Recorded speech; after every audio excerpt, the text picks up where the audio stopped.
yeah, I mean, let's keep it. That Carnophage here, or probably our our star for our game. I'm playing blue as well. Maybe this guy is not drawing too many of his blue cards. I was unfortunate because now he has blockers.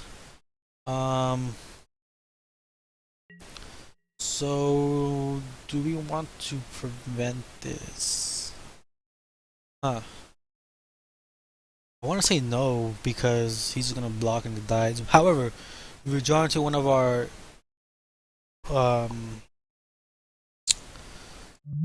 one of our spinal grafts, then swinging it for 5, it could be a lot of value there. But the probability of that is actually so low.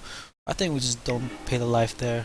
Oh man, paralyzing. Oh, that would have been the card. Okay, so that was a miss. I mean, that was hard to tell. It actually would have been better if we actually paid the life there and then paralyzed and attacked through. But I mean, could we have guessed that? Not really. I mean, next turn, now that we have a tapper, it's worth paying the life all the way through, no matter what. Man, extra 2 damage there. Okay. But then again, I guess there are, you can argue that getting Bannerless Trapper down early as possible is also, worth playing. In which case, then drawing this paralyzed would not have mattered either way.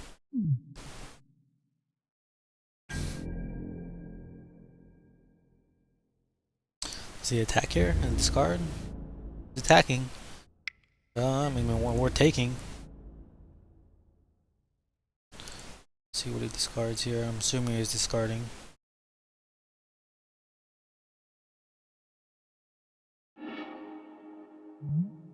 Madness. What does this do? Draw a card. That's a good man. I mean, so this guy's playing the Madness deck. It was actually really good. I mean, it won Pro Tour whatever year Madness was out, or whatever set Judgment was out. And yeah, we're paying the 1 life here. We're going balls deep.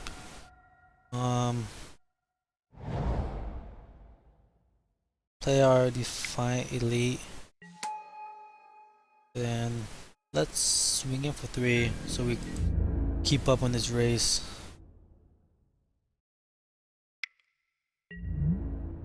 Because now we have a blocker.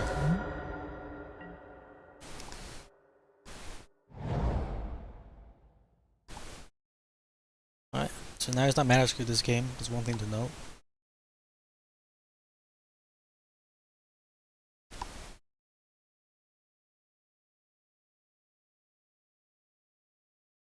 We have our Shelter active, and this will prevent all common damage to our Deathblade Elite active. We can choose one depending what the situation ends up coming down to.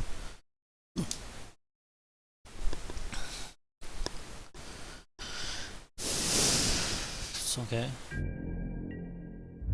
So he attack. He doesn't attack. Alright, fair. He at least do something. He doesn't. So let's cycle our land. We don't need that much land. Another swamp. Well, I guess it's worth drawing that now. Yes, we'll pay that 1 life. Ooh, that's an interesting draw. Very interesting.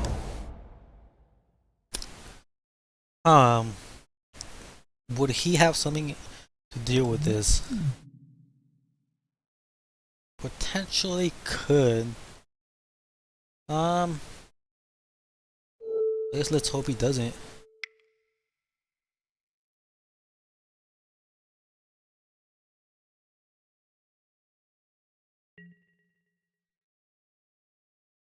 Attach it to my Deathblade Elite because the fact that it has Provoke is going to allow me to do some interesting, well, hopefully remove some of his creatures, his low toughness power creatures.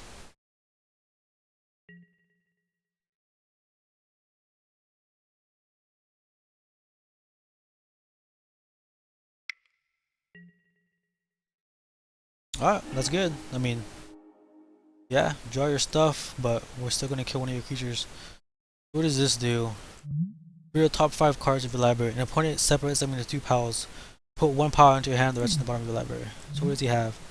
Genocide, Sylvan Library. At the beginning of your upkeep, you may draw 2 additional cards. If you do, choose 2 cards in your hand draw on this turn. Wait, what? If you do, you may draw 2 additional land cards. If you do, choose 2 cards in your hand drawn this turn. For each of those cards, pay 4 life or put them on top of your library. Well, that's a hell of a card. Target creature gets +3/+3 and draw within 2 lands.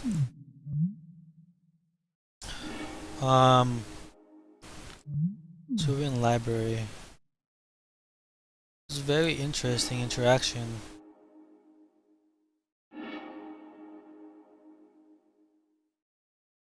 Do I go this? Huh. Interesting. Very interesting. This kills our Deathblade Elite. Unfortunately. Huh.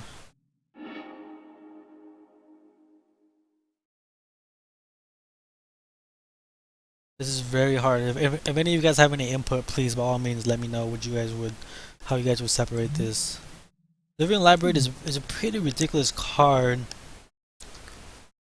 I don't want Stubborn Strength. I mean, this guy's probably just asking for mana here. Man. What about this route? You can get mana fixed for a few turns. Or you can get a creature. I'll go with this. I think that's fair. 2 playables or 2 cards to give you playables later. Alright. Well, alright, that works.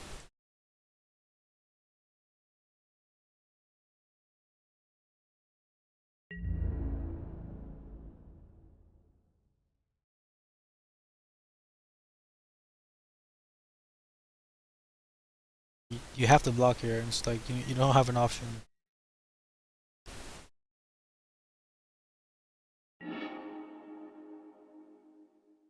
Alright, discard a card.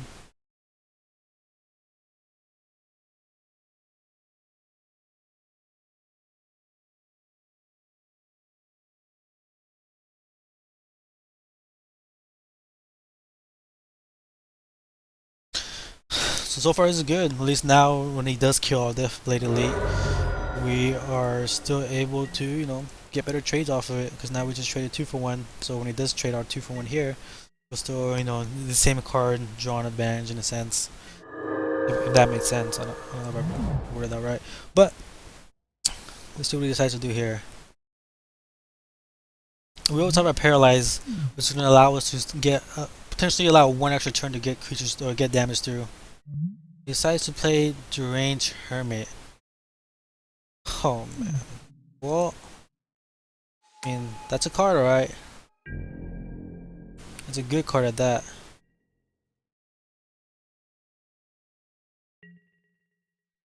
Man. That's a ridiculously good card. Oh, just play the life here. And now we have another Baneless Trapper.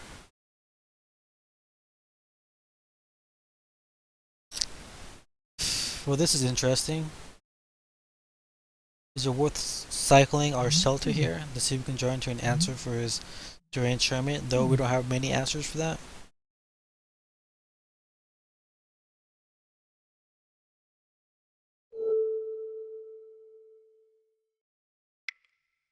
Ah, let's try it. Let's see what we draw into. Texture. Huh, it's not something we would have wanted to draw into.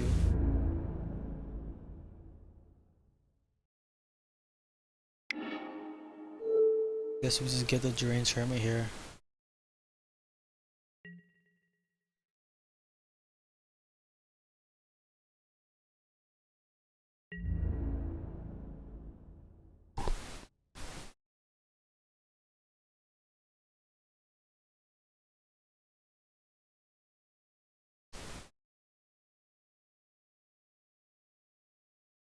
Alright, so he's just blocking all through.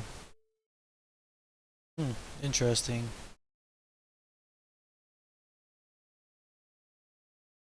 I mean, that's fair.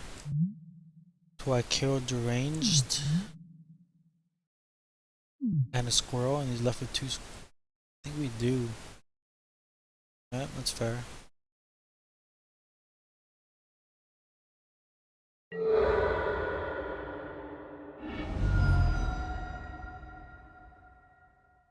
Oh, I guess I did that wrong. I guess I could have distributed damage to one more squirrel.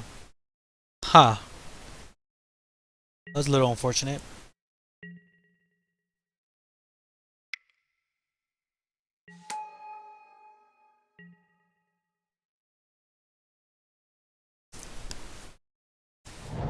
Yeah, that was actually really unfortunate there.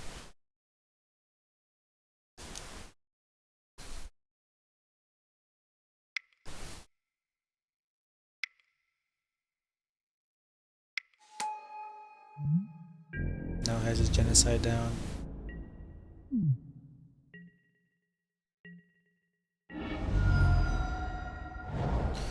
Huh.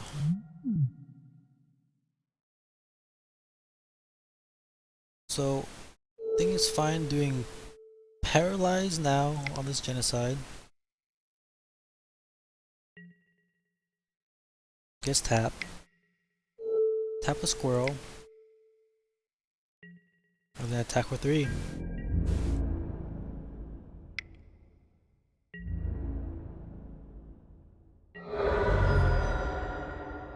Now, I think that was good. I mean, Genocide's kind of rendered useless unless he decides to pay the 4 here. In which case, he kind of skips it, wastes his turn.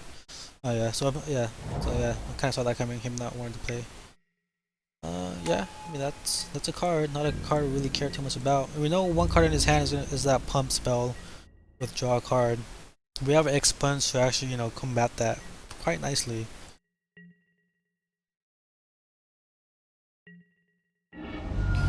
Ooh, Kizadrix. That's an interesting card. Ah, 6 mana, don't have 7 to be able to do Expunge and Kizadrix.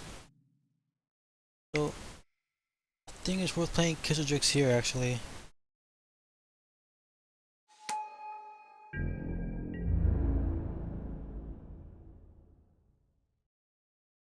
Uh, yeah, let's actually skip a turn.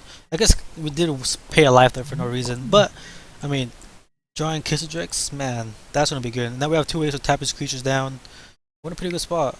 Does he have another one of these? Okay, no. Now he's just cycling his sudden strength. Yeah, I mean that's fine.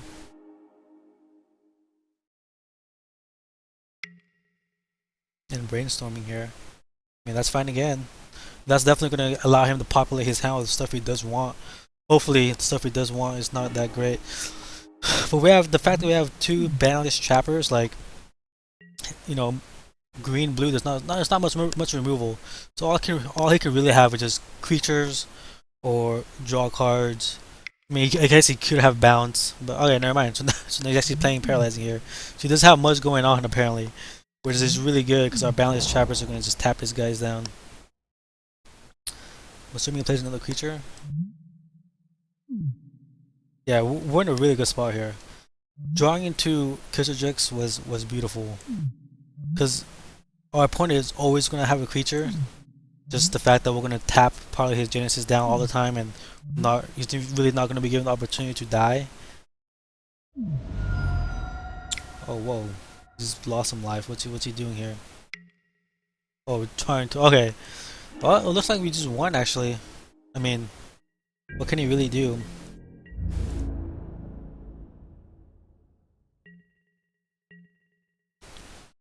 Now we just tap away.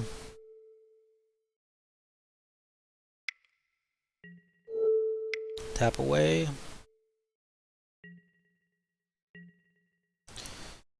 Yes, we want to pay 2 life, or we'll pay it 1 life. Yeah, I might as well drop a land. Not gonna be doing anything else with it. Let's tap. Let's tap. Swing for lethal.